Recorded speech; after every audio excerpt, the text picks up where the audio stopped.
How's it going, YouTube? It is a small engine kid here. Today we have a Poulan Pro Wild Thing 42cc chainsaw that I'm completely rebuilding from top to bottom. All new bearings, gaskets, everything has been either cleaned or rebuilt. But today's video, I'll show you how to do a top-end rebuild. Alright, make sure that your area is clean. It looks dirty, but it's just oil stained. Grab some two-stroke oil. Some needle nose pliers, wherever mine went, somewhere around here. First step, and always when you get new parts, either it's from Amazon or the OEM provider, inspect all your parts to make sure that there's no cracks or anything wrong with the casing. I already did that, so this is good to go. The piston is all good to go. Now you're going to want to take out your ring out of the plastic here. Put your garbage to the side. And you're going to want to coat this in oil. I prefer to use two-stroke oil because it is a two-stroke. And this ring here, it's hard to see, but this ring is kind of tapered. Once you close it, there's like a little half moon. The half moon, once you close it, goes towards this little dot there on the piston. So when you put it on and you close the piston, it's like making a shape on the piston like that. So let's coat this in two-stroke oil. It doesn't have to be too much, but just enough for the rings and everything to slide on there properly. Just smooth it on with your finger there. Now coat your ring in oil here as well. Grab that ring, grab your piston, put on half of the ring like this on the groove, and then slowly work around the piston, and it slides on just like that. Now grab your wrist pin. Next, grab your E clips or C clips, or however you want to pronounce them. These are kind of tricky to put in. Grab your needle nose, grab your E like that, okay? Now these just sit in the groove of this piston right here. So I like to put one side in first. Makes it a lot easier to install it in the cylinder after. So you're going to want to put your E in first and kind of hold it there. Okay, and then grab a small flathead and kind of maneuver it in there and push it in place. It's hard to get in there first try. I struggle myself.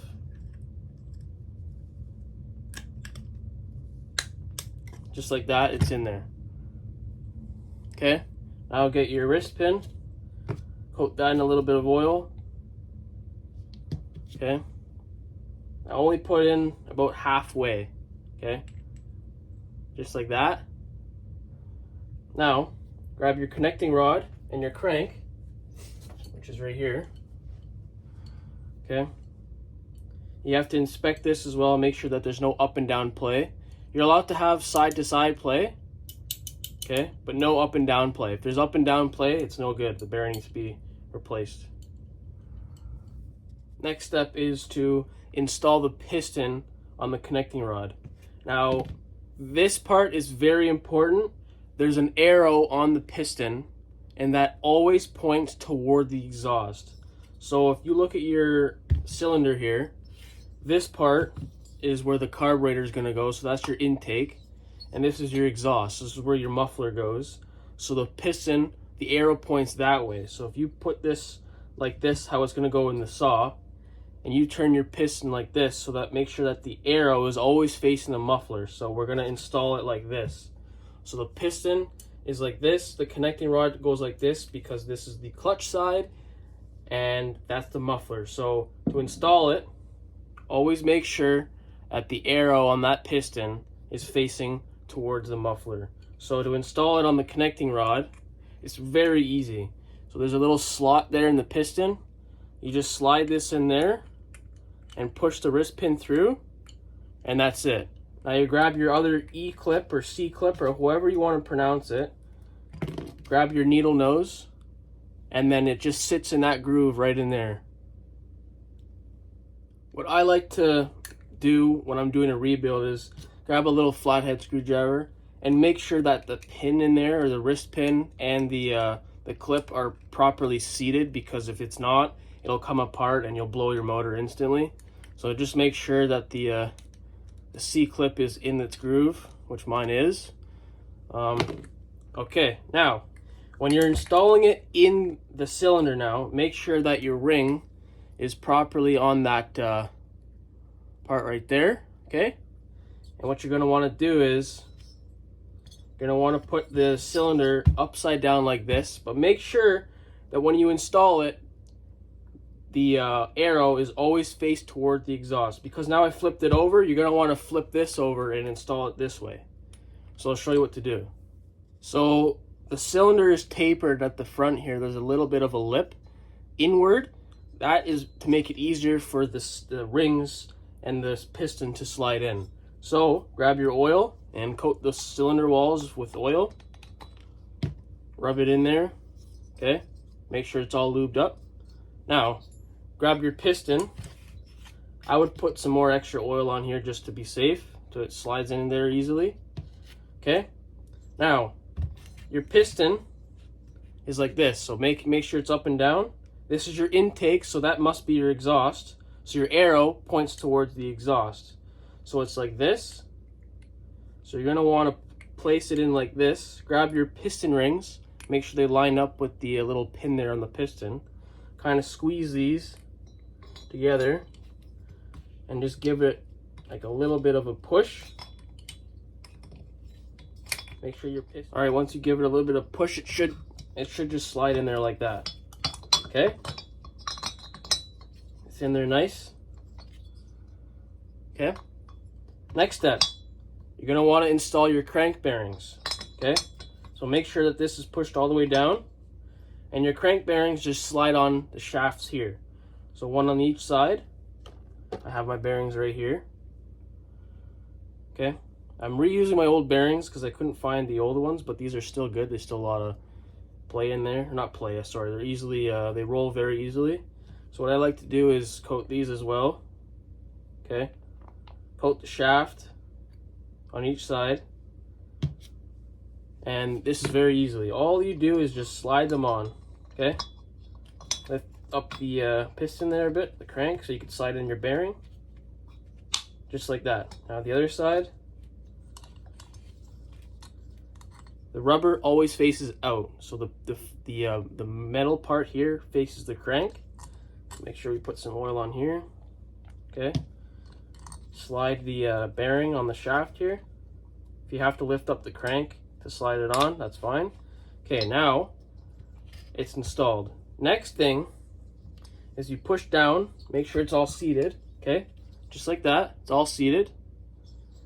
What I like to do so it doesn't leak is in here, right, in this little groove on both sides, I like to put some gasket maker around there so it doesn't leak.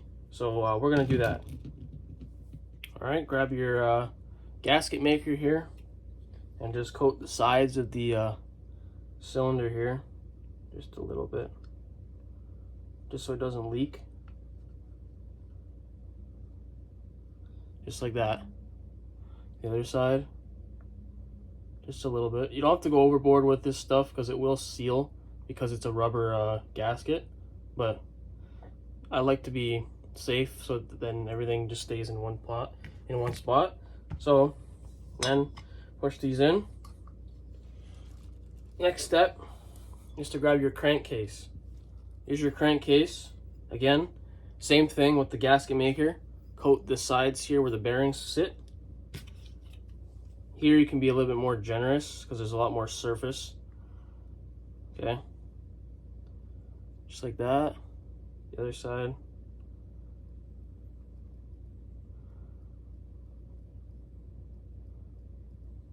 Okay.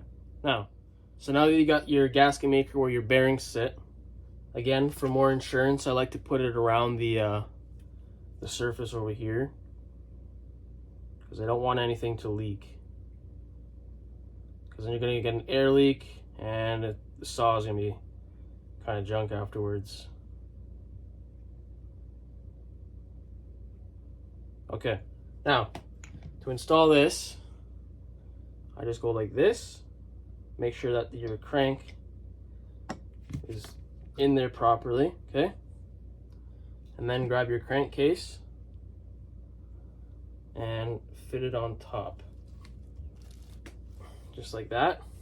It won't be seated perfectly, but what I like to do is I like to make sure that the grooves on the crankcase fit the same way as the cylinder. I push down, make it seat as best as I can. Now we'll get the 4 screws and put them in. All right, next step is pretty tricky. These are the 4 bolts that hold the crankcase into the cylinder there. But the next part is you're gonna wanna get your body, your chainsaw body, and the bolts actually go through here and it holds the cylinder in that way. So this part's kind of tricky. You gotta hold everything together so it doesn't fall apart. But you could also put this in the wrong way. So on this side, see how this part is longer than the other side? The longer part goes on the oil pump side. So let's put it in like this. Make sure the holes line up. Slide it in place. If you have to wiggle it around to make it fit, that's fine, like that. Now, once that you have everything like that, hold the top here, put it on its side, okay? Make sure you're holding it still. Grab your bolts. I always put 2 in first to make it easier, but keep holding it, keep holding it. Okay, so these bolts are either a 5/16 or an 8mm socket. So grab your 8mm, which I have right here, and start tightening them down. Make sure you're still holding everything together, because if you're not, it'll fall apart, and obviously you don't want that. What I like to do when I'm first installing the cylinder on the crank and putting it in the saw, I like to tighten it down just enough for the gasket maker is kind of seeping through, and then I leave it sit for a couple hours for the gasket maker to completely settle, and then I tighten it and torque it down afterwards so that I have a complete sealant all the way around. All right, there you go. The piston, the bottom and the top end is now installed on your saw, torqued down, and there you go. Thanks for watching. If you guys could leave a like, comment, subscribe, follow along with this build. There's a lot of stuff coming to this saw.